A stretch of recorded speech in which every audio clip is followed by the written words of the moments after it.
Brooklyn's historic The Black Lady Theater is now taking bookings. Host your next birthday party, concert, networking event, baby or bridal shower, wedding, art show, gala, corporate event, live stage play, audition, and so much more.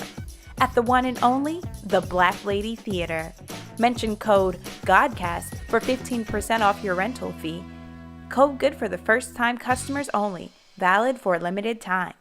Call 718-771-0900 to book your event today.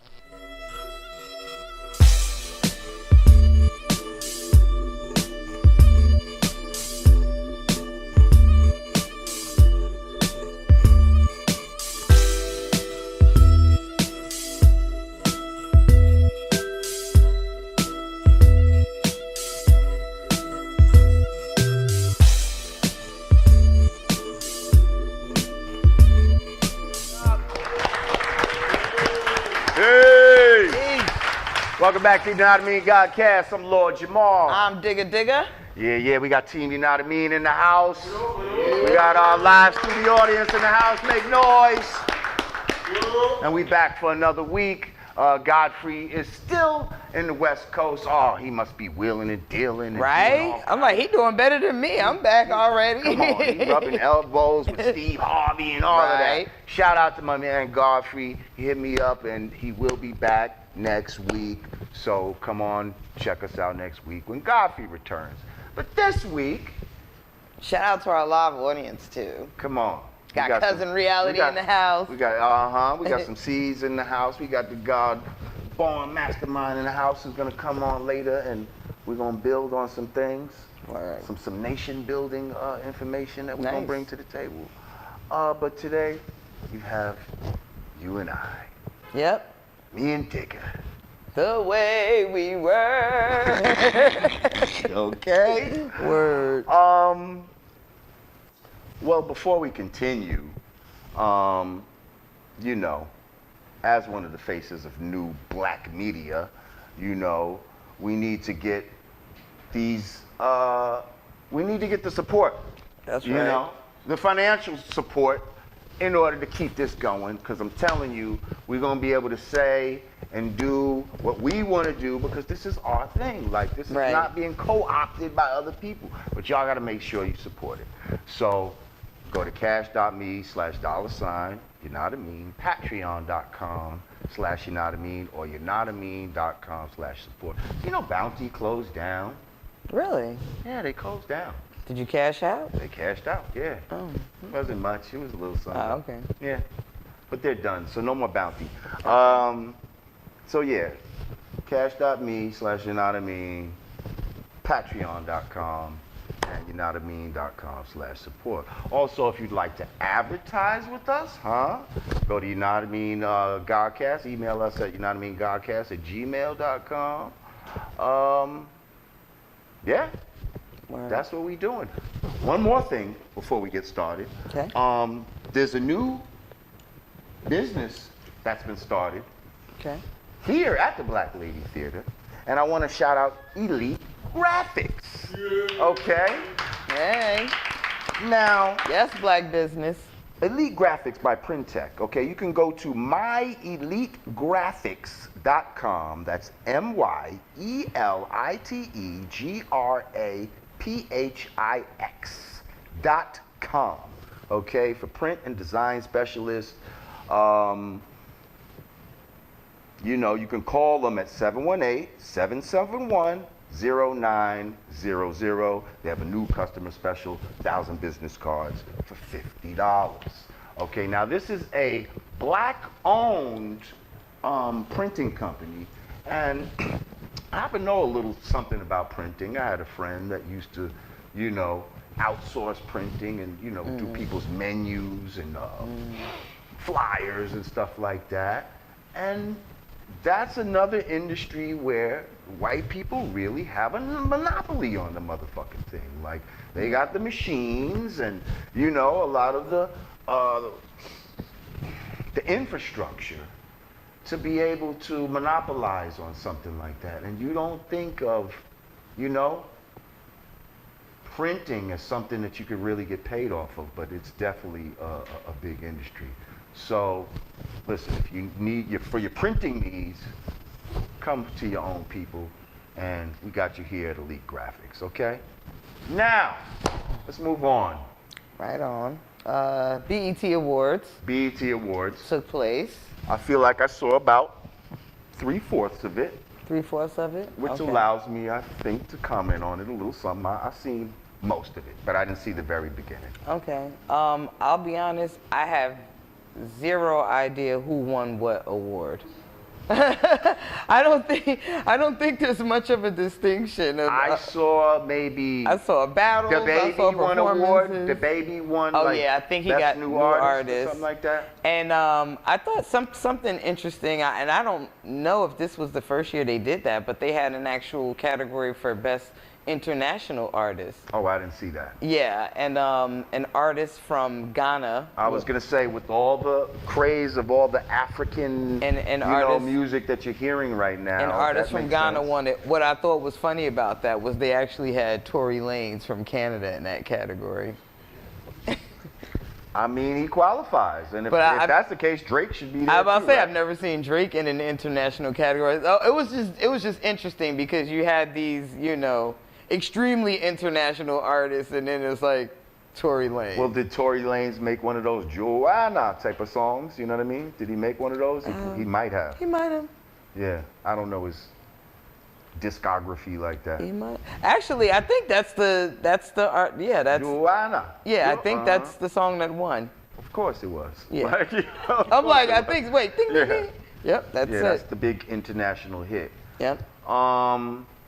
I saw. Did you see Lil Kim's speech? Lil Kim. I saw Lil Kim's speech, and I saw her performance. Okay. Lil Kim is Lil Kim. Like, I loved her speech. I loved. What did you love about it? Well, what bugged me out, I didn't realize that all these years she's never won a BET award. Yo, that's crazy to me.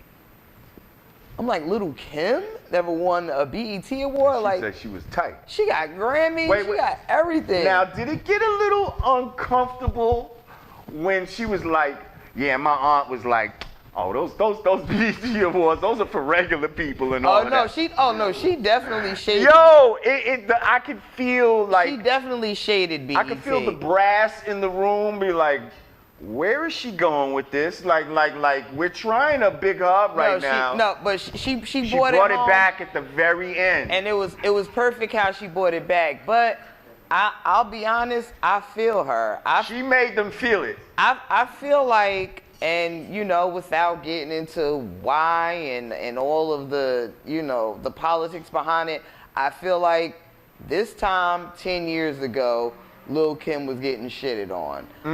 Like on some out with the old, in with the new. All of these publications had so much to say about her, ushering in the new generation, bigging up, artists, females from the new generation. But people from the new generation were acting like they weren't going by that Lil Kim playbook.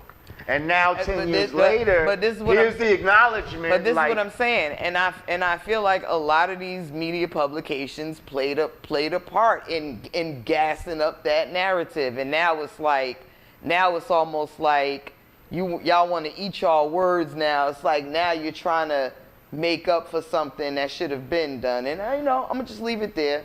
Right, but here's the thing, they're acting like that's almost a good thing. You see what I'm saying? Like, I know. Yeah, she did pioneer a lot of negative shit. You know what I mean? And I've said this before, just like Jay-Z pioneered a lot of negative shit too for the males. But we have to look at what her legacy is today. Look at the type of female rappers that are out here today. We were just talking on the way here. It's so much extreme. It's either like you're a stripper type of female rapper, or you're dressed like Rhapsody with a headset, but whose fault is that? Jumpsuit. She was one female amongst several. Like, she did this, I did this, Brad did this, Trina did this. Right, but for some reason they pedestaled her. For some reason, she was the one that was at the Grammys and all of that type of stuff. She was the one that had the one boob out and got it fluffed by Diana Ross. You see I what understand. I'm saying? Like, that's why she's celebrated and all of that. You see what I'm saying? And Right. that's why people followed her move, because at the end of the day, I girls don't want fault out. her though. I'm not trying to fault That's what her. I'm saying. Like, No. like everybody everybody deserves their chance to do what they got to do to make a better way for right, themselves. but I'm just saying, we got to call a spade a spade. We got to see what it is. Yes, she's getting the credit for what, bringing in a certain type of genre of female, but now you got to look at her fruit. You see what I'm saying? Like, if you the mama, you got to look at your seeds. If you the tree, you got to look at the fruit that comes from the tree. You know what I mean? And I'm just saying, like, all these new female rappers, are we really happy with this? I'll be happy with somebody actually like spitting. That's what I like. I personally don't care how you dress. Spit some bars. Right. And I don't know if she's the mother of that. No, she's not. You see what I'm saying? She's not the mother of that. She's not the mother She's the mother of she's this glamorized, she's the mother of what she did. over-sexualized female that we see today. And they're celebrating that because they want to celebrate that. You see what I'm saying? But I feel like I feel like a lot of it has to do with guilt, because they know at some point. Oh yeah, they were shitting on her. They were shitting on her. Right. That's all. And now they need to use her as a symbol for what they want to promote. And now they're getting shitted on by artists, and it's like they have to save face, but that's another story. Yes, sir. I feel like they using that for to get views with the awards. Like, look at the last few awards. Before it was Mary J. Blige, right? The next one we had Missy. Now Lil Kim. It's like they use that to drag us in for us to watch it, because it mostly be about the young artists, and then they give them 15 minutes, and they just get everybody to sit down, pay attention to it. Right. I felt I was a little disappointed with the fact that what I thought were the genuine artists, like Anderson .Paak and Rap City, I feel like when you see artists like that who actually have substance, the crowd is They brought out they don't even know how to receive it. They brought out a midget stripper yesterday. Anybody seen that? No. Y'all Yeah, ain't seen that They Lil brought a Duval girl did that. A midget stripper. And they I brought missed Shorty that. out with a Lil Duval. And what else? I think she was handicapped. They're not midgets. They're little people. My bad. I ain't mean to say. And they brought another disabled When you girl out got in a a wheelchair. dictionary of politically correct terms, Yes. you act like you know them all. Excuse me, it's finger challenged people.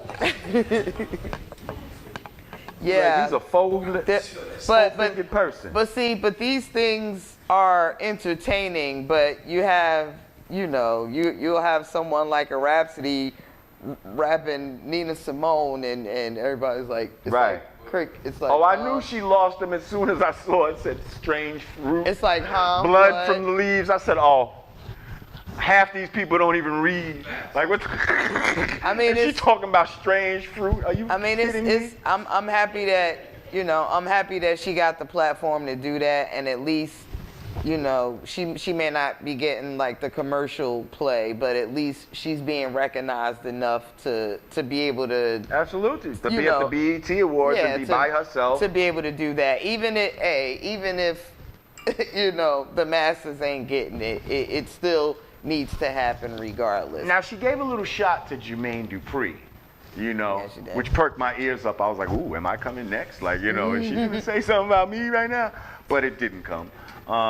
Thank you. Well, it's kind of a difference. You just said you don't fuck with chicks. He said all the chicks rap like this. It's kind right, and that's not, yeah. It's like, that's just wrong. That's just wrong. There's always an exception to every rule. Yeah. Even if you say most chicks rap like that, there's always gonna be those that don't. You know what I mean? And it is what it is. I just think he would have been better off saying, the females that are getting the most attention are this way. But you know, you still have to be aware that no, everybody's not just doing that. You could say the ones that are getting the most attention are doing it this way, but I think it's just wrong to say, because all chicks rap about it. Is like that's just not true. Now, how did we feel about the the smack, URL battles, kind of mock battle for 25,000?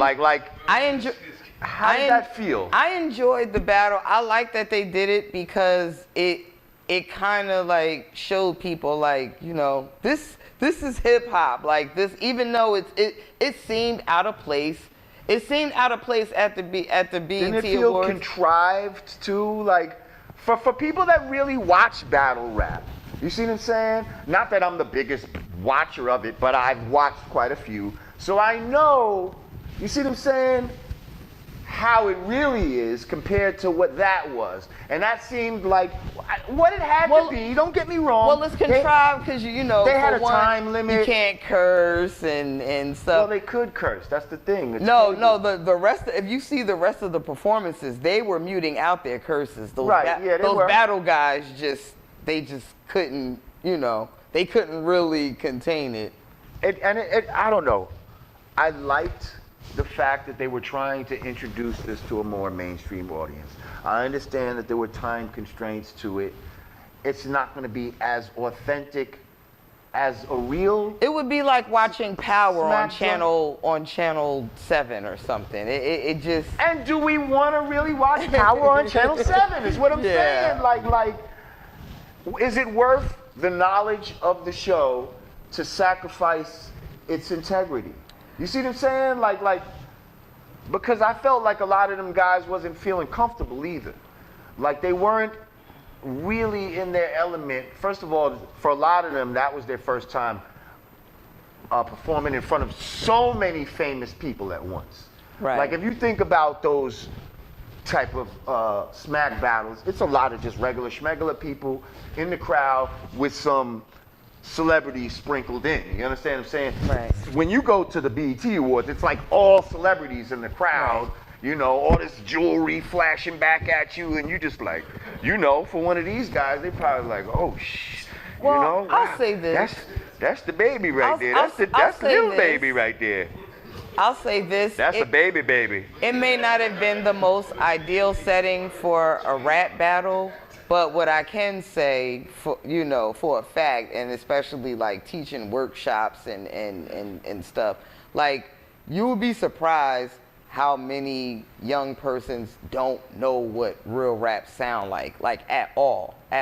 Like they think Lizzo is a rapper. Like they don't, like they have no concept of bars and spitting, and like they just don't get it. So I think even though that's not the most ideal place for a battle, it's necessary. It's really necessary for people to hear what like bars sound like. Listen, the business man side of me understands the compromise and the effort to bring something forth to the people, and we know it's not going to be in its full form, but I guess it's better than nothing. That's what it said. But then the purist in me is like, I don't really like that. Like, I don't like my drinks watered down. You understand what I'm saying? Like, you want that full bite that you're used to, That's all I'm saying. But it was cool. It was cool. I don't want to see any URL battles on Channel 7. No. Lil Kim performance? What we think about it? Did we like it? That's a move, man. That's a move, yo. Let Queen B live, man. Yo, that's she's a just move. making me laugh. Like, I don't understand. Like, the TikTok. Is that's she a like move. a condo? Like, what is she? What is that? That's her move. That's from the the Quiet Storm video. That's her signature. Did you see she was rocking with the hood, and at one point the hood came off? She said, "Oh no, I meant to have this on. Like, you gotta put this motherfucker back on." That's her signature move from the Quiet Storm video. No, we love you, Kim. I can't stand Jamar. We love you, Kim. Shout out to my man, C's. Whole Yo, Junior Mafia, I love when Junior. my man Bang. Shout out to my man Bang was on stage. I know they had like, you know, beef for some years, but it was really nice to see them together. And to me, it seemed like Lil Kim got more comfortable. Like once Junior Mafia came out, it was like Kim from BK, like this her whole aura, her whole demeanor, like her whole swag changed. Now once you see how they have out. Rick Ross give her the award, almost like he's the new Biggie. Like that's what they're trying to kind of give us. You know, there's been a lot of fake bigs, okay, running around. But I gotta say, Rick Ross never tried to sound like Biggie. You understand? But I feel like his persona, you know, maybe he's taken some of that persona without trying to rhyme like his whole cadence, like Big Papa. I'm not trying to change my voice to sound like that, you know. But he got his own style and all that. But definitely they're trying to make him like the heir apparent. The big fly, dark-skinned dude, the comparable. Yeah, the heavy, dark-skinned fly guy, you know, with money that, you know, like honestly, without a Biggie, and I guess Biggie's predecessor for a fat fly guy is Heavy D. Shout out to Heavy D. A lot of people forget, you know, before that, fat guys, you know, was the Fat Boys. Like, Fat Boys. And they weren't necessarily. They weren't billed as fly. Right. Even though they tried with Marky D, kind of like, they tried to make him like the lover of the crew, but it wasn't really like, Heavy D was. Yeah, no. Way lovers in the house. Yeah, Heavy like, D you know was, what I mean? Like, Heavy D was fly. I feel like the Flat Boys, the Flat Boys. I feel like the Fat Boys, they, you know, they tried to market them as, I don't want to call them clowns, but just that like no, that's funny, like before. Like a Three Stooges. Yeah, they were yeah, like right, the fat right, Three Stooges. Right. Yep. So yeah, I just see how they try to like subconsciously connect those dots. So now, I paid attention to a lot of the commercials. There's a Harriet Tubman movie coming out. Yeah, I saw that. A lot of new Tyler Perry shows coming. Now, speaking of Tyler Perry, that was going to be my segue, because kind of when you think... I set it up. You ain't even have to I know how you alley-ooped it. I know. Boom. Over to you.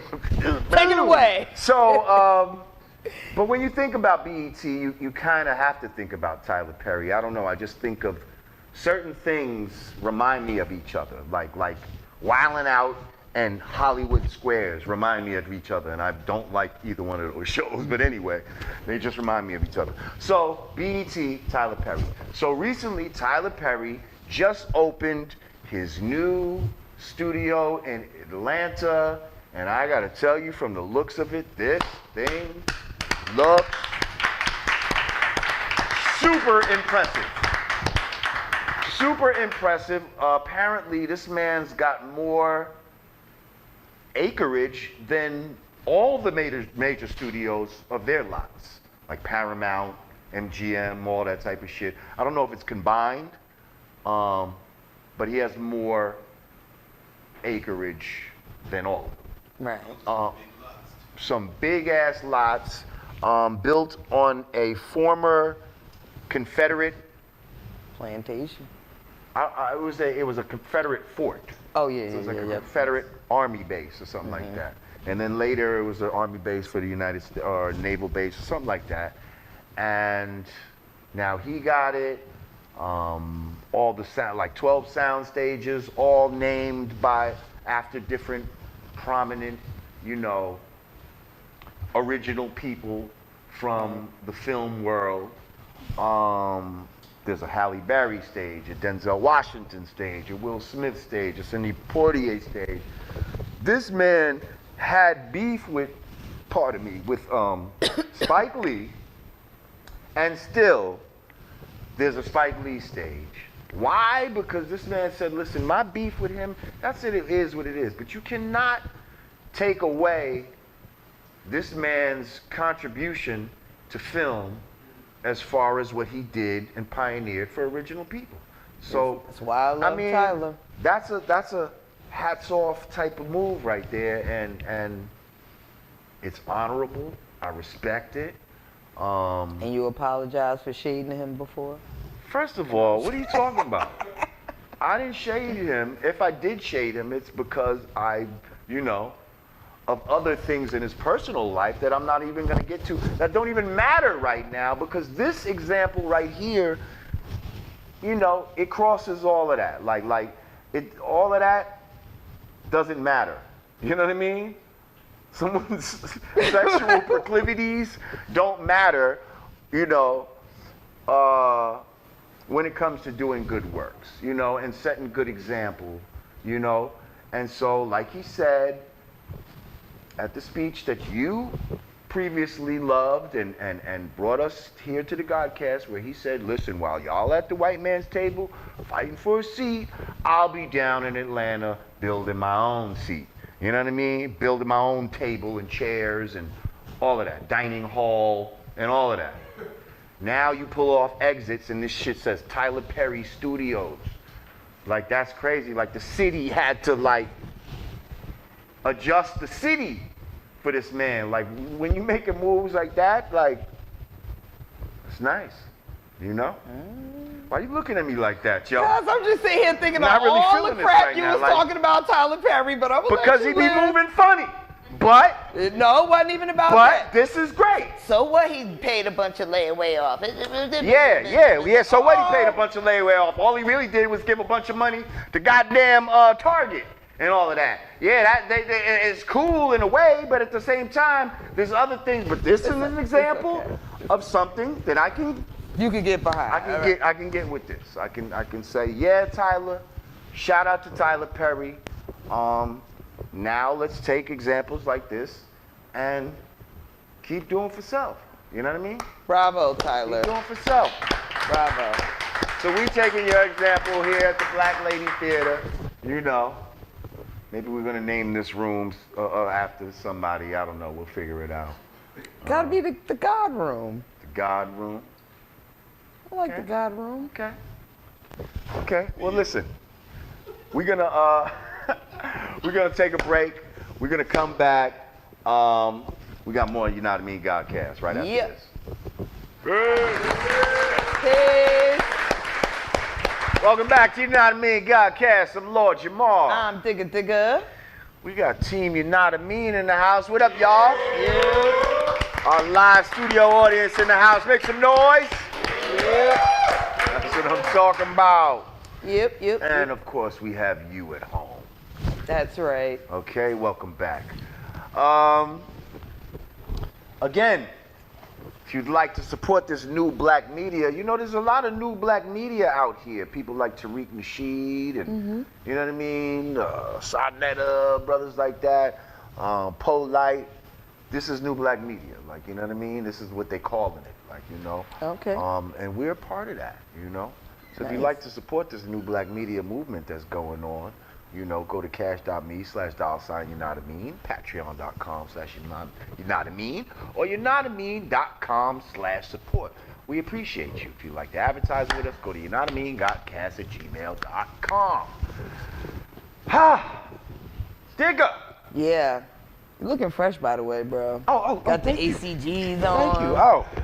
Last week we look like in the Bahamas. Now we look like the actual temperature. Yeah. For one day last week while we were weather. filming, it was 90 degrees. Just for that one day, I saw everybody clowning us. Pulled our shorts out, all of that. But do you remember I actually suggested we should just go to the beach. We should just film there. We should just broadcast from the beach. It was so hot that day. But then it ended up raining later, and fortunately we didn't do nothing crazy like that.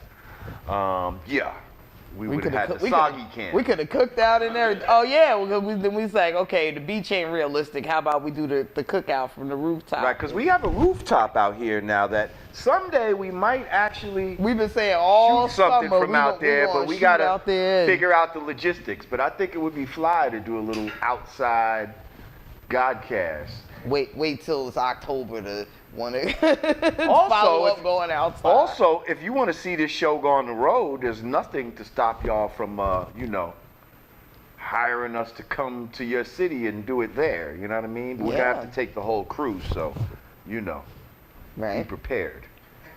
That's right. So, last week, actually, while we were in the middle of filming, right, we got the word that the verdict in the Amber Guyger case had come in. And I think we spoke about it briefly, yes. Right. Or was maybe the verdict was already in, but the actual, we were waiting to find out the actual sentence. But no, and I think we did hear about the sentencing. I remember we said something about 10 years. We were sitting here. Right, so I think we just had heard 10 years. Right. And we conveyed it, but it wasn't really long enough to really. It didn't really get to marinate. Like, I think the fact that she was convicted, seemed like a win. Seemed like a win in that very moment. Mm-hmm. But after sitting on it for a second, it's like, wait a minute. 10 years. 10 years. Who the hell gets 10 years for busting into somebody else's crib while they watching Netflix, eating ice cream, and you kill them in their own crib and only get 10 years? Right. Like, if that was the reverse, if that black man went into that white woman's home and did the same thing, do you think this man would have gotten 10 years? So, absolutely not.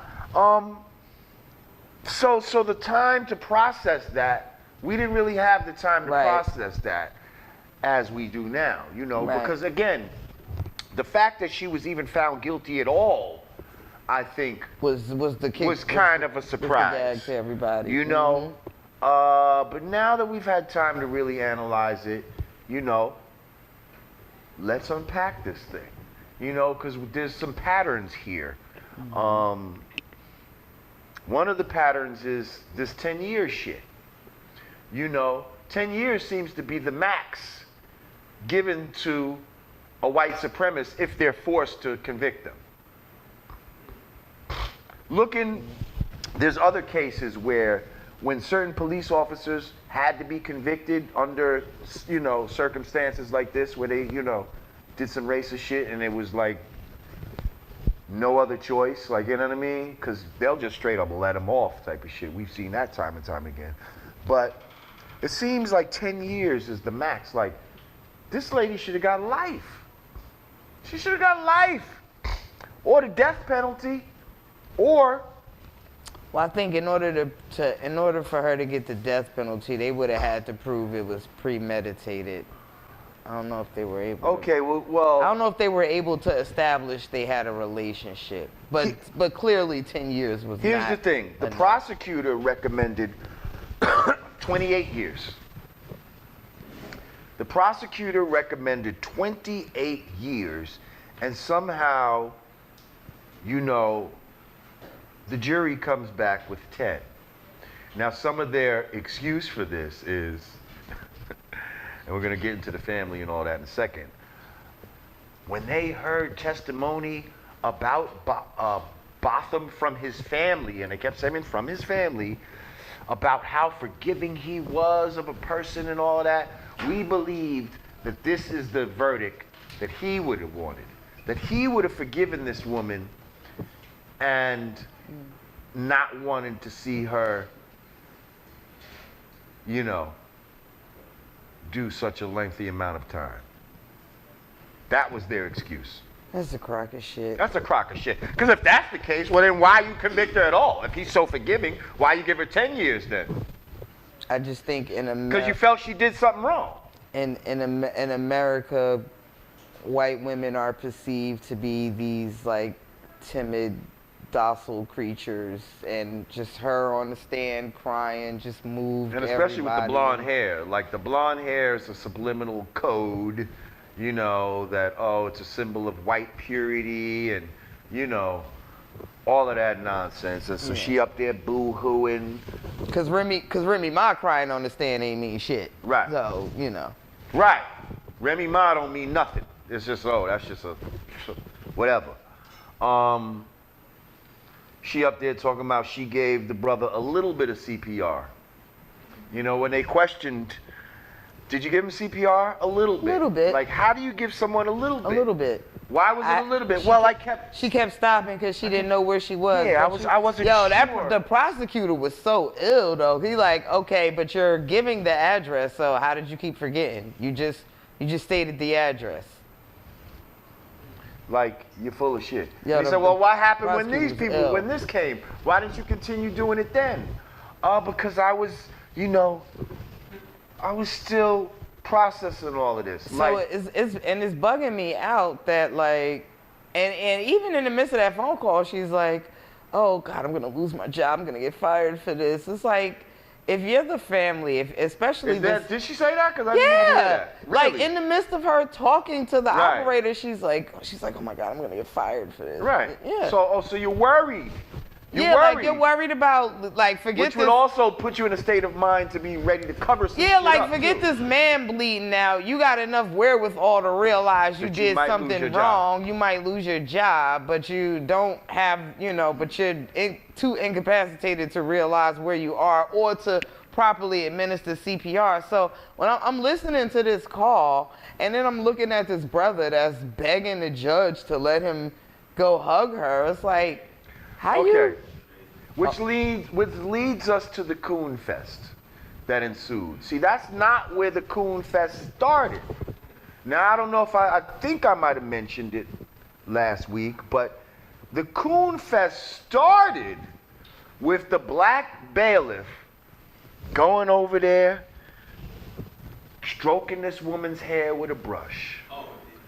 She was literally brushing this woman's hair, fixing this murderer's hair so that she could look nice for the cameras.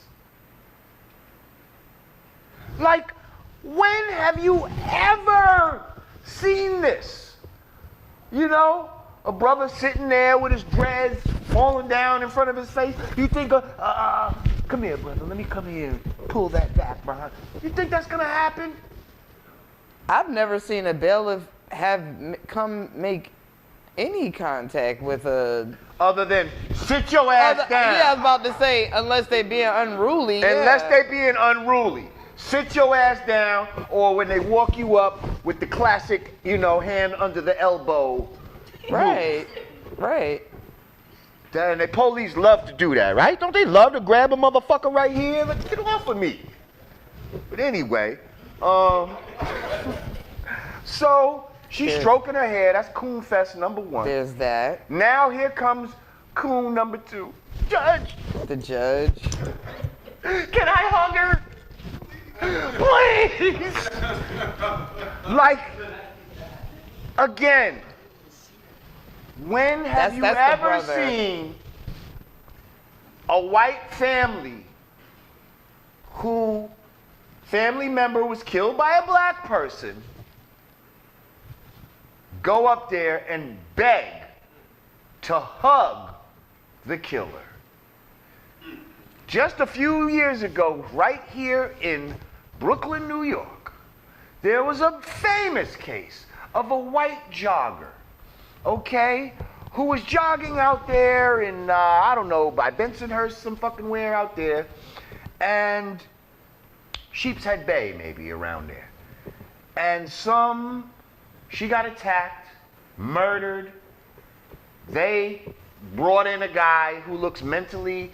you're talking about the one where the father was the one that discovered her, right? Yes, the father discovered her. We discussed that. Okay, and there was a mistrial at first, and they fucking went back because they were so mad that this guy was not convicted. There was no forgiving and all of that.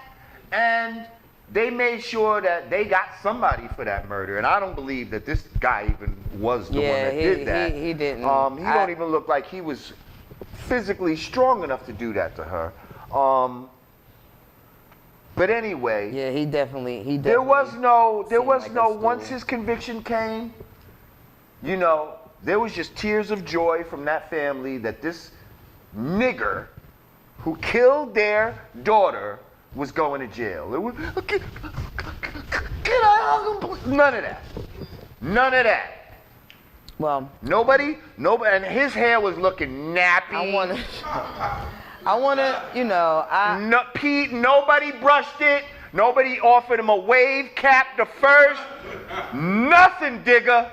Nothing. I'm saying. I do want to say this. I try not to judge people, or I try not to like rush to judgment in how people grieve, because I see people say like, oh, you know, they didn't even cry at the funeral and this, that, and the third. And, you know, for me, I'm not always gauging how much you love the person or miss the person based on how much you're crying over them. So I do, you know, if that means anything, I tried not to judge him. I don't think he was crying over his brother. He was crying for this white woman. No, I understand, but his heart was bleeding. No, I understand. He saw her hurting. But what I'm saying is, like, people, you know, and he wanted to console her. People's grieving processes are different, and you know, some stuff might look out of whack, you know, to people. I just try not to, you know. Okay. All right, we're going to give him a pass because he's crazy because he's grieving. That's what you're trying to say. Let's move on now to the final coon, the queen of coonery in this whole thing, which is the judge. What's her excuse? What's her goddamn excuse for her coming down now? I'm not making an excuse. Hugging the woman that she just convicted. Again, when's the last time you seen a judge, a white judge, hug any of us after conviction? Oh, it'll be all right, brother. And by the way, you know, here's some passages. Here's a Bible for you, first of all. Second of all, here's some passages I want you to read, okay? I want you to go to Leviticus 18, okay? So you don't do no craziness while you're in there. She don't even know what Leviticus is in there. Check it later. You're going to be like, God damn you, Jamar. I know Leviticus. Yeah, so she's giving Bibles, you know. She probably gave away her family Bible. She don't give a fuck. That thing was passed down for generations from slavery. She said, here, good white woman, I want you to have this Bible. Yeah. But there's so many names. It says, I don't care. You just take this Bible. I want you to have it because you're a good white woman. And I want you to read these specific passages while you're in there. Now, you know, by giving her 10 years, she could conceivably get out in maybe 3. Right, I know. Like, just because she got sentenced to 10 years don't mean she's going to do 10 years. Mm-hmm. With good behavior and all of that, and good, keep her hair blonde, and good old white privilege, oh yeah. She could be out in a nice 3 years. Which is why she can the go sentence she got. So I'm sorry, what was the excuse for the judge? I didn't hear you. I'm not making an excuse for the judge. Okay. I'm not making an excuse for anybody. Oh, well, a little bit you did for. I said I don't judge people's grieving process. Right. That's not an excuse. That's just something I don't do, which is judge people's grieving. I hear, but I don't feel like he was grieving at that moment when he asked. I mean, he looked crazy, but I'm saying, all I'm saying is I'm not gonna put a name on the crazy. I don't feel like he was grieving. He lost a brother. I feel like, you know, he just, you know, his heart really went out to that woman, you know. Are they West Indian or are they Haitian? Is it? I think so, because Botham doesn't sound like an American name, and maybe whenever Haitian. there's a Jean or Jean, that, you know, that's definitely a Haitian thing. Does that mean any different? Does that make a difference? No, the reason why I asked is because I find that the foreign relationship with black, you know, I feel like foreign black people's view or perception of white people is different from like African American or ADOS. Like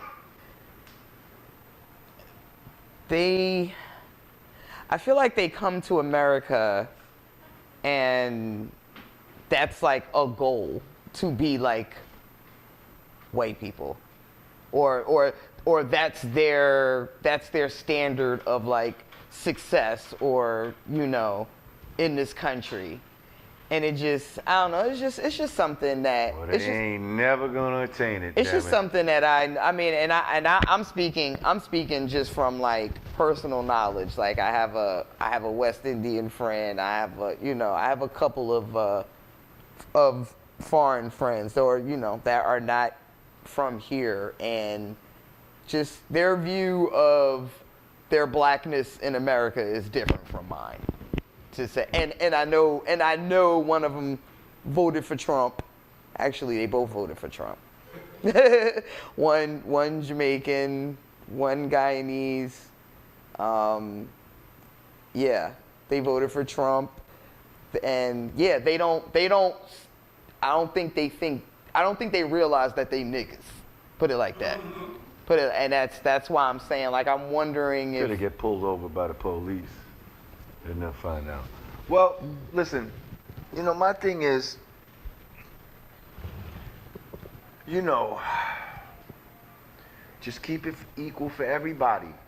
Like, it's not even like I'm trying to have a worse punishment, you know, for the white blonde woman. You see what I'm saying?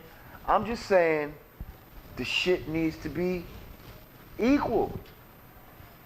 If you're gonna give that man 28, if the prosecutor recommended 28 years and he was a black guy, he would have got 28 years. Absolutely. I don't care what the family said about this and that, blah, he might have got death. Oh, he's so forgiving. That man, what exactly? He might have got death busting in the house. And what's so crazy? While she's sitting there watching Lifetime. And what's so crazy is he might have really not known where he was at. Like, cause I don't believe this bitch. First of all, I don't believe this bitch. You're supposed to be a police. That's part of your job, is to be very observant of things and to have a good eye for detail. Well, she was How sexting. the fuck you don't know what? She was in the middle of sexting. Oh yeah. Oh yeah. So I was Now, sexting my has that partner. ever happened to you? Have you ever like accidentally went to At a hotel.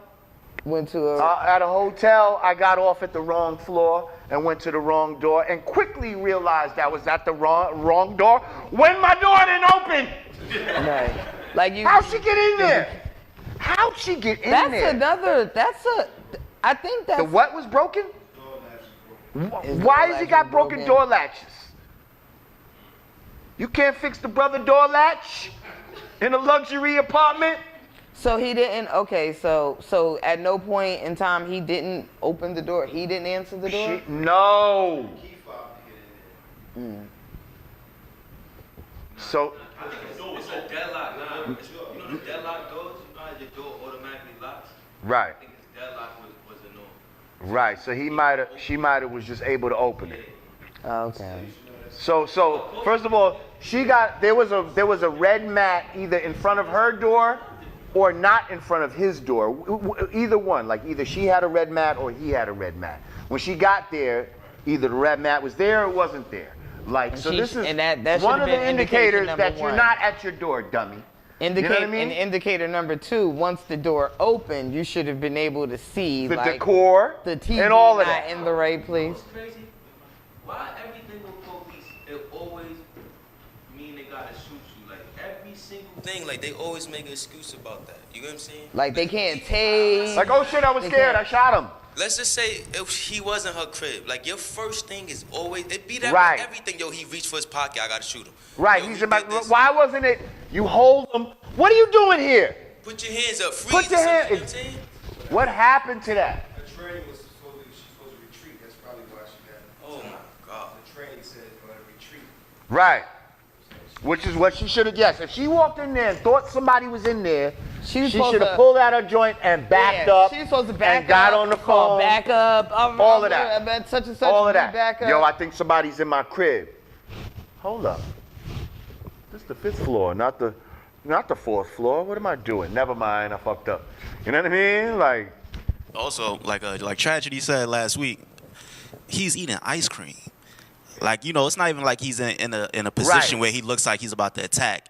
He's sitting there eating ice cream. Or it's So not that like gives he you was a walking minute to through think. with a TV under his arm, you know, Yeah. and you're like, Right. He's not in. you see what I'm saying? You're right. eating Where ice he cream. looks Like, he's who would have stealing, right. broke in and now I'm eating ice cream? And even if I did do that, obviously I'm crazy, Right. but I'm not so crazy where I'm attacking you. Like, I'm sitting here with my shoes off, eating ice cream, watching TV.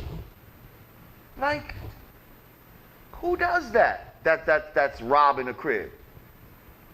Unless you super crazy, and in that case, you know, I might be butt-ass naked eating ice cream. You know what I mean? I mean, we have actually children in the audience. I was gonna say something. I'm like, he probably was sitting there getting extra comfortable with himself.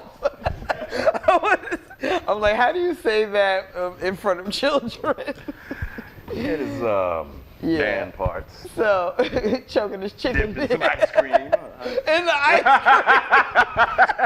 cream. Not in the ice cream. Chilled balls, shall I say.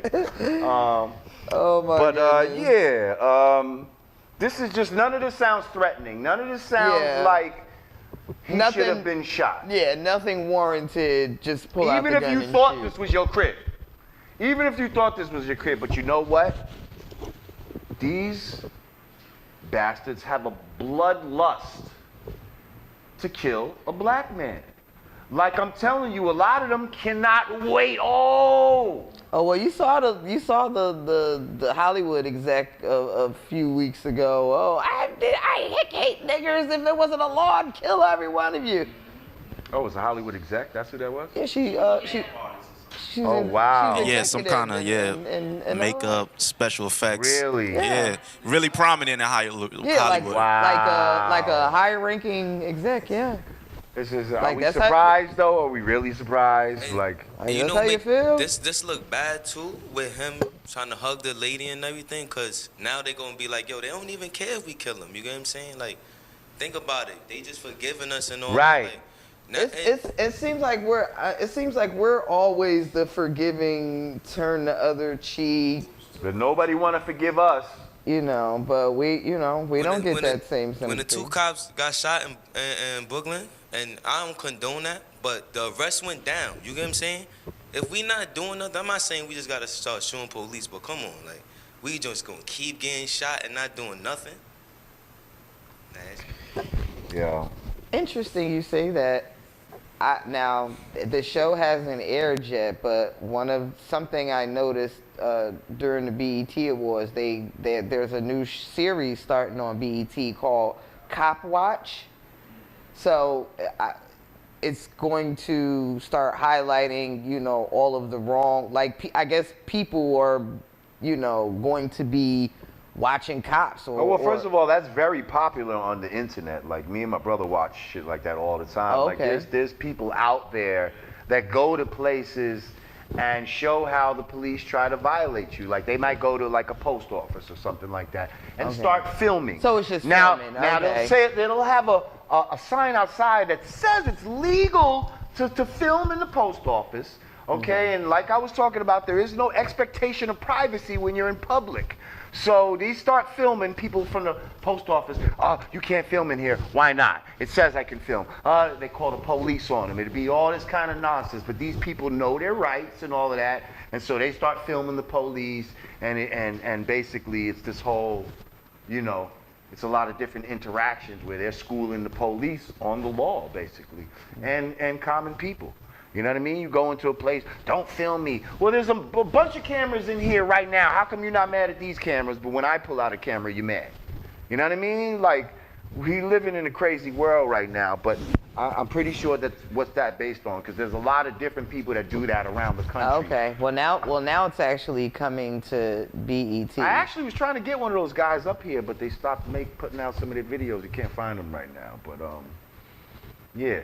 Okay, I need to check that out. Yeah. I was like, oh, okay. I guess is this the closest to the Black Panthers as we about to get? I mean, I'll take it, but. Well, listen, we about to take a break, but when we come back, I'm gonna bring. Ho. What? We have to discuss the witness that got murdered. Oh. Joshua Brown. Yes. Rest in peace. Wow. Key witness in the trial. Key witness. That not too long after the verdict was rendered, he was murdered. Now, it looked very suspicious.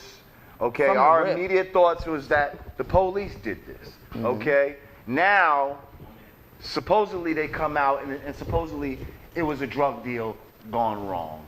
Right. Which sounds suspicious to me. Sounds suspicious. Sounds like something that we're trying to now cover up something.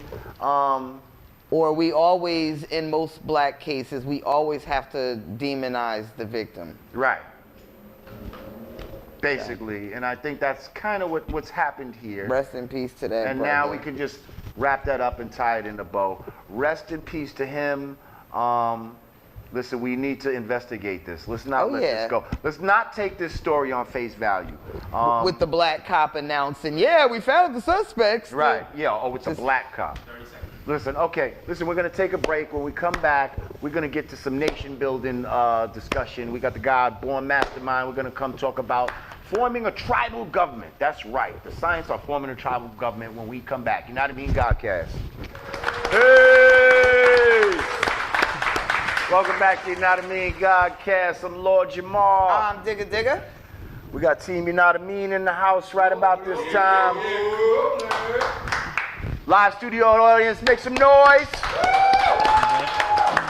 And right about this time, we have our special guest in the house from the nation of gods and earths. We have Born Mastermind Allah. Peace to the God. Peace to the God. Clap it up. Peace, Queen. Peace, God.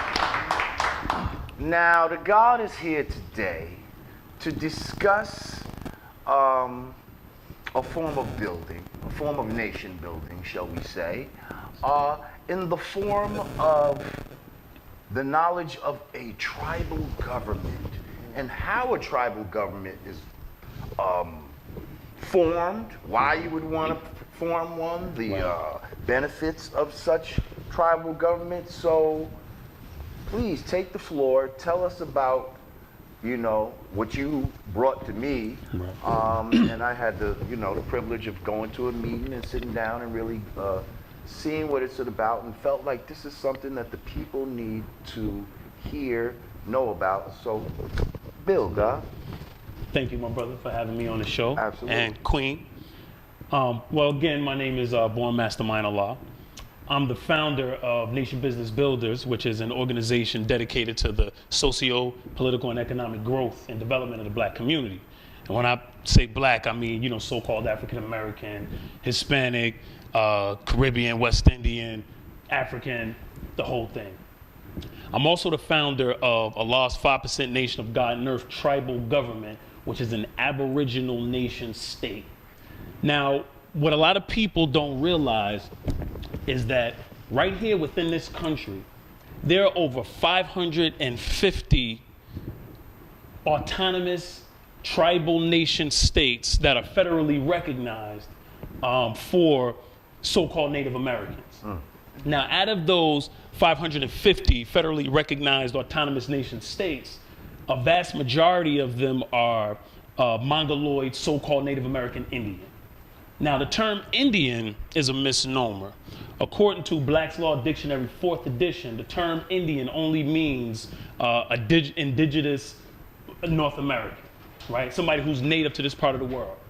Now, we as black people, we have the archaeological, paleontological, epigraphic, phenotypic, genetic, as well as eyewitness accounts of evidence and proof that we are the indigenous and aboriginal people of the entire planet, including this part of the world that we call North America. So we are the natives. True indeed. Right? We don't call ourselves Indians because, again, that's a misnomer. However, we are the aboriginal people of this part of the world, like the entire planet. We were here before anyone else, including the Mongoloid so-called Native American Indian. Therefore, we have the ability to claim our nationality. So what we've done, because we can trace our bloodline back to the Olmec, Mayan, or She civilization, you know, we can also trace our bloodlines back to those West Alkebulan or West African Moors who came here prior to European colonization, also mixed with the Aboriginals who were already here and formed governments and established civilizations and so on and so forth. So therefore, based on international law, we have the right to formulate our own tribal government and claim our nationality because we had civilizations and governments prior to anyone else being here. Right. So in doing so, a group of us from Allah's 5% Nation of God and Earth, we formed a plebiscite.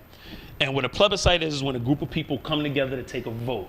Now, you can vote on changing a part of the Constitution or discarding the Constitution altogether, claiming your nationality or choosing a nationality, and that's what we've done. Now, according to the United Nations Universal Declaration of Human Rights, Article 15, 1 states that everyone has a right to a nationality, and 2, no one shall be arbitrarily denied their right to a nationality or their right to change their nationality. So that's what we've done. We've come together and have taken that vote. And the importance of nationality, we know as black people in this country, we have been denationalized. Right. Black is not a nationality. Black is not a nationality. Just to let you know. Right. There's no nation called black. Right. Right. African American is not a nationality. No. There's no nation called African America. So if you ask someone from Germany what their nationality is, they'll say German. Right. You ask someone from China what their nationality is, they'll say China. Someone from Spain, they'll say their nationality is Spanish. Right. Even those who are on the so-called African continent, if you ask them their nationality, they're not going to say African. Even if they consider themselves African, there are 54 nation states on that continent. Ghanaian, Tanzanian. Right, exactly. Kenya, Nigerian, or they may give you their indigenous tribal name, Igbo or Jollof, so on and so forth. So again, that's what we've done. We've claimed our nationality to live out our culture, which is a lost 5% nation of God and earth. Now, one thing before we move on, a lot of people ask, in claiming your nationality and forming your own autonomous government, do you have to give up your United States citizenship? That's a big question that's asked. And first of all, technically, we are U.S. nationals. That's number one. And the answer is no. You do not have to give up your United States nationalism. You don't have to give up your social security card, your birth certificate, your passport if you desire not to. There's a thing called dual nationality and dual citizenship. So we can operate in our own cultural, tribal, indigenous nation state and still have dual nationality at the same time. So, you know, as we move on in the conversation, we'll discuss the benefits. Well, I was gonna get ready right into that because I was looking for my pen. I didn't want to interrupt you, but I thought of a question or two as well. Well, if you'd like to go ahead, but I was gonna first of all, I was gonna say what are some of the benefits to, number one, to forming a tribal government. 2, is this something that you have to be a 5%er to do? Like, can anyone do this? Let's start with those 2 things right there. Great question. Well, the benefits are self-government, right? We all have an issue at times with certain rulings and court systems that we didn't agree with. We get out into the streets and march. Or we have issue with, police brutality, police terrorism. We have an issue with the educational system. When you practice self-government, you're not putting the responsibility in somebody else's hand. You're doing it yourself. What a lot of people are not aware of is that these 550 federally recognized, because there are tribal governments that are not federally recognized. You don't have to be federally recognized. They have their own court systems. They have their own police force. They have their own school systems and hospitals. So as opposed to allowing someone to build something for us that may not be in our best interest, we have the authority and the ability to do it ourselves. So that's the benefit of self-government. It also allows us, if I'm not mistaken, to credential our own people. Absolutely. In different fields. So when we have our Dr. Sadies, who they try to say is not a real doctor, right, we can credential him as a real doctor under our jurisdiction. However we see fit as, giving out those credentials. Absolutely.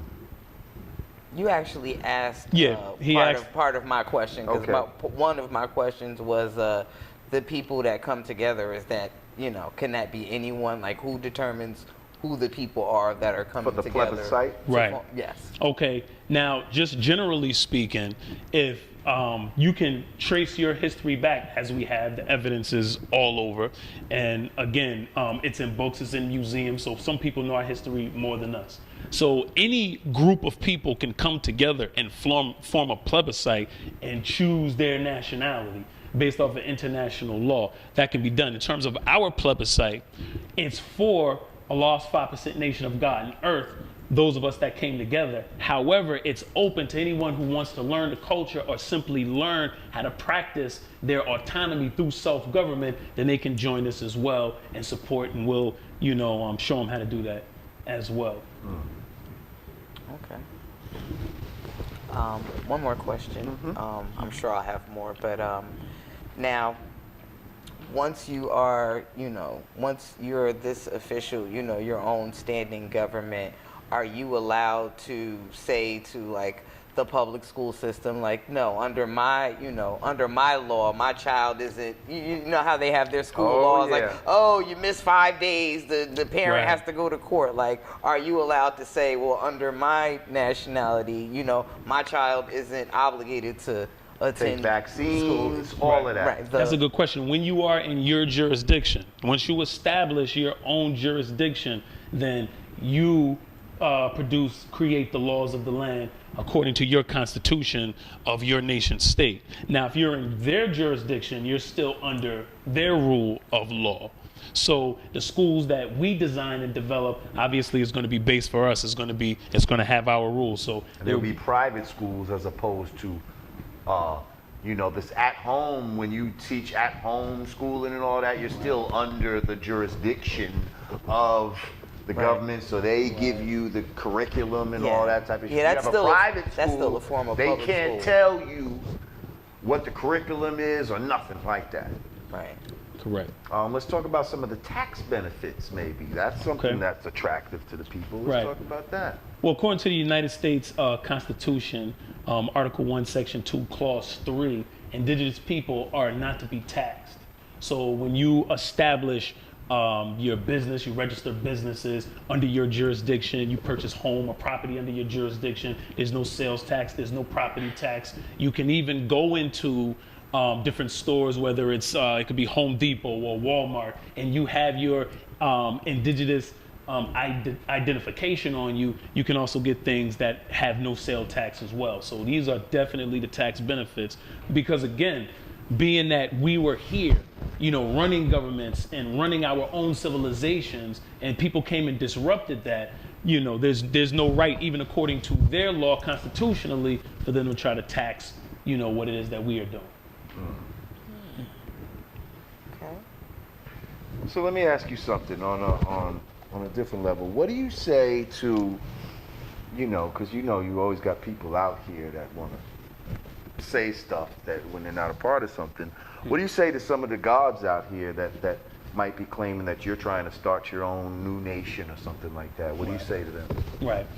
Well, it's interesting. It's not a new nation. It's Allah's 5% nation of God and earth. The tribal government is what I'm offering to my nation. It's an opportunity for them to claim their nationality and be able to interface with the rest of the world according to their own cultural standard, as opposed to having to be, you know, God supreme, and then going to court and you're Jeffrey Barnes, or, you know, going into other people's jurisdiction and have to follow their rules that doesn't align with our culture. So I'm establishing something for Allah's 5%. Again, you don't have to be a part of it. This is voluntary. We're not saying this is being forced on anyone, but it's open for those that want to be able to claim their nationality and be a part of it. That's peace. So, so I know part of this. So what's some of the basic, like, foundational things that someone would need? You need to start a plebiscite, so that you put a group. Don't you need like a constitution? You need a constitution. Tell us some of these requirements. Definitely. The basic requirements. Basic, like how you got here. To start your own tribal government. Absolutely. There's really no basic requirements other than your body politic, which is your group of people. You need a flag so you can be recognized, and a constitution, which is the laws that you go by. That's all you need. Now, you can give notice to other principalities to let them know you exist, so you don't appear to be some, subversive or terrorist group or something like that. So you can let people know, hey, this is who we are, and this is how we're going to interface with you from this point on. And you don't have to ask permission. A lot of people think you have to fill out some, paperwork or some application and say, Right. can you give me my nationality? No, we've been doing this for thousands, millions, some say billions and trillions of years, so we don't have to, ask for permission. You declare it. You declare it and you let people know. And even out of those 550 nation states, although a lot of them may not look like us, there are still those that are practicing, and there are some who may not be federally recognized, like ARNA, for instance, the Aboriginal Republic of North America, that's headed by a good brother named Dr. Ali Muhammad. Research that brother, study everything he puts out. He's a good brother. He's very beneficial, and me getting to where I am today, so I give much respect to that brother. And this is something that's available to all of us. So I remember hearing something that maybe like 3 other nations have to acknowledge your nation in order to Right. be what? This is if you want to be recognized at the United Nations. There you go. Right. Okay. As we speak, we have, a member who's been at the United Nations, who's been there all week, for the 74th anniversary of the Grand Assembly. So if you want to be recognized at the United Nations, which we will have United Nations representation, then you have to have, like you said, 3 nations acknowledge you. Now, they don't have to be enormous or large nations. Right. Now, if I'm not mistaken, I believe Lauryn Hill was convicted, when she served her jail time, it was behind evasion of taxes. But part of her argument was, I'm a sovereign state. I don't owe you taxes. That's a great question.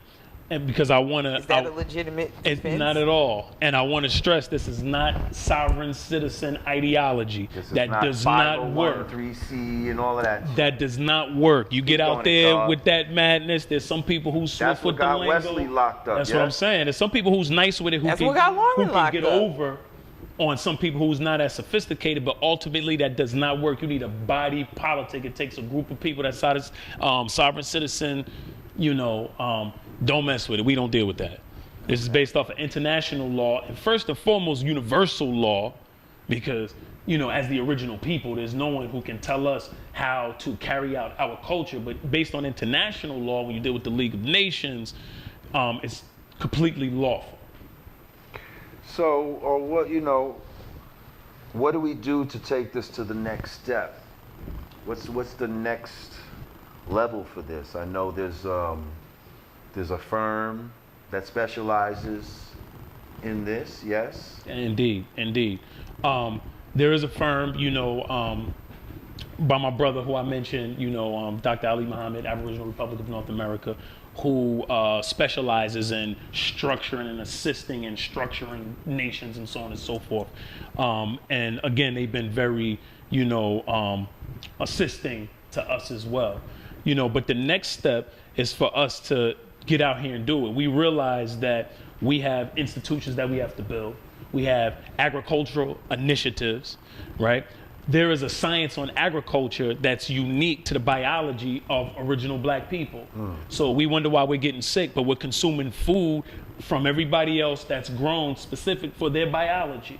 We understand that we are in a different place economically, so we have to construct different economic systems than where other people are. We're trying to put ourselves in an economic system that's built for someone else, and that's why we keep coming up last. That's why we're not getting the private equity at the level we should get, or the bank loans we should get. These things that these are things we have to do ourselves.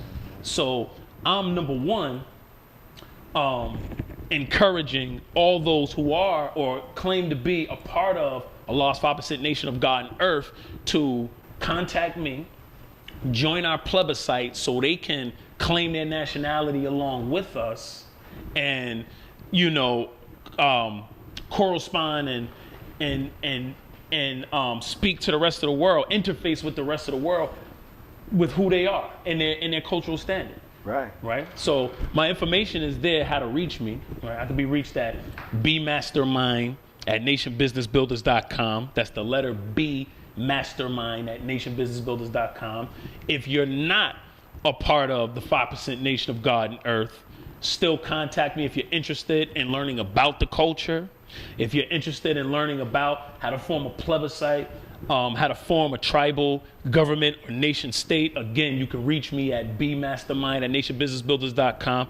Or if you simply just want to support and donate to our initiatives, our agriculture initiatives, our initiatives to build the educational systems that we need, that's beneficial to our people in the state that we're in. He's building on the science of heirloom seeds. Heirloom seeds, absolutely. That's Yeah, maybe tell them about that real quick. How Yeah. much time we have? Right. Well, we're in a war, right? We're in a war against the black seed, right? And most original seeds are black or they're dark. And even if they appear white, they turn black or dark when they're ready to reproduce. There's a war on the black seed all around the board. So now you're going into the store. When I was a little boy, all oranges had seeds. Right. Now you can barely find a bag of oranges that has seeds. Seedless watermelon. Seedless watermelons, been a thing for the last decade or so. Seedless grapes. So what we have done is we started a seed bank with our heirloom seeds, which are the closest to the original seeds as you could possibly get. We've started seed banks, with our agriculture initiative, so we can grow these foods ourselves and then continue to reproduce them. So, so again, if you want to support these initiatives, be a part of it, contact me. My information again is behind me. You can Cash App us at $NB Builders. That's $N as a nation, B as in business, $NB Builders. You can PayPal us at nationbusinessbuilders@gmail.com, and we will be building the institutions that's necessary for us to go to the next level. Right. And now we're not going to be taking money and running off and all this crazy shit. Not at all. Like some of our brothers Listen, are sometimes accused of doing. Yes. We're gonna give our brothers a chance to show and prove. Are you in different states, or are you how? Well, I'm connected to the 9 regions. If you understand 5% culture, we have what's considered 9 regions, which is all throughout the country. Allah is seen and heard everywhere. So we definitely have people throughout the entire country. We even have associations and allies throughout the world, globally, on a continent as well. So. No, I don't mean the 5% nation. I mean your. Well, I mean through Nation Business Builders. Okay, right. Like that are claiming that as their official nationality. Absolutely, through Nation Business Builders, which, again, Allah's 5% Nation is our tribal nation state. Nation Business Builders is our community organization in which we use to advance the socio-political and economic growth and development of our community. Now, if you're a 5% or not, you just told all the people to contact you. Absolutely. To get more information. But if you're a 5%er, what would be like the first step to being able to claim, or do they have to contact you and go through the motion to claim this as their nationality? If they would like to formulate their own tribal government, they could do that as well. I don't have the monopoly on it. They could do it as well. Oh. But what I can say is we already have the plebiscite together. We have our constitution, so we have already moved forward. And we're doing this for the nation. So this is not something we're doing for ourselves, or we would have just named it something else. We would have just did it under Nation Business Builders. But we're doing that specifically for the nation. And we can also, again, offer this to other people who may, have a different ideology or philosophy. They can still join us, and we can still assist them in building their own plebiscites and tribal governments as well. Well, this is definitely, some information that I think is important. This is the type of stuff that, We talk about this all the time, about building our own and listen, and these are the steps. These are the steps like to there's a doing real it. way to do it. Like for real. Like you can talk the talk or you can walk the walk, And there's a lot of people that love to talk. When it comes to doing the wisdom as far as the action part of wisdom, you know, it's missing. And that's why you never have an understanding. You never have that ultimate flesh created. You know, they get Tangibles. Yeah, the tangibles. And that's what it's about. You can blame people, but so far you can march, you can demand people give you this or that, you can cry about the verdict didn't go the way, you can cry about the school systems, or you can do what we've always done before any of these people ever existed, and that's build it ourselves. And a lot of people are not aware, but now those who are watching this are aware that even lawfully, according to international law, you have the right to do this. So yes, you can establish your own government and nation state and be autonomous and self-govern. Now, one more thing I wanted to address before we go. You just echoed everything I ever say in life ever. And I'm just saying, like, I'm just so tired of, like, people being mad. Just like, we gotta stop being mad and move forward. Right, well, this kind of addresses that in a way, but Word. so when I met with you, you know, in Harlem, you know, the room that we met in was inside of the Scientology building. Correct. Right, and I had some brothers that, you know, tried to kind of throw that, oh, y'all meeting in the Scientology building, like, does this have anything to do with Scientology? We're not connected to Scientology any way, shape, or form. What that building is, it's a Harlem community center that they built, right? So they must be getting some city-state funding, so they have to open it to the general public. Anybody could have walked in that building and used that room. It's just that we don't have the information. And obviously, this is why I'm doing this. We must get to the point and the position where building these things for ourselves and not having to use anyone else's building. But again, because they're using state or city money, I'm not sure exactly how that works, but it's open to the public, and it's a Harlem community center that's built by them. But, right. So, well, I am going to say I don't trust that building, and I said it when I was there. Yes, you know what I mean? And shit, we here at the Black Lady Theater, black owned. I'm just saying. So, you know what I mean? Question. We might want to bring those meetings here. Now, would you be able to purchase property, you know, whether it's owned by the state, the government, what have you, and typically they're expecting property taxes and things of that nature. Would you be able to purchase these things under?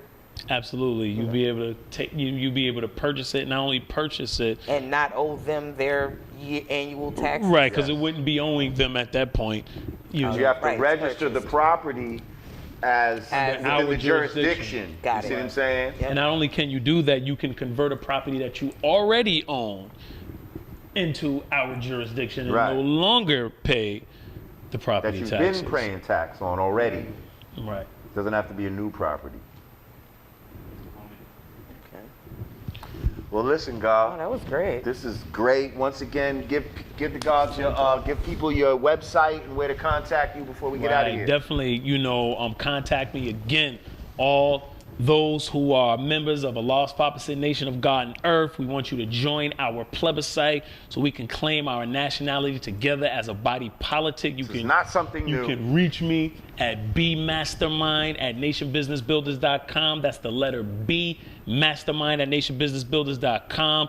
Even if you're not a part of the 5% and you want to learn more about the culture, you want to be a part of what we're doing, contact me as well. And even if you don't want to be a part of what we're doing, but you understand how vital and important it is and you want to support, then again, you can Cash App us at $NB Builders or PayPal us at nationbusinessbuilders.com. All right, well, once again, for Yanadameen Godcast, I'm Lord Jamar. I'm Digga Digga. Peace.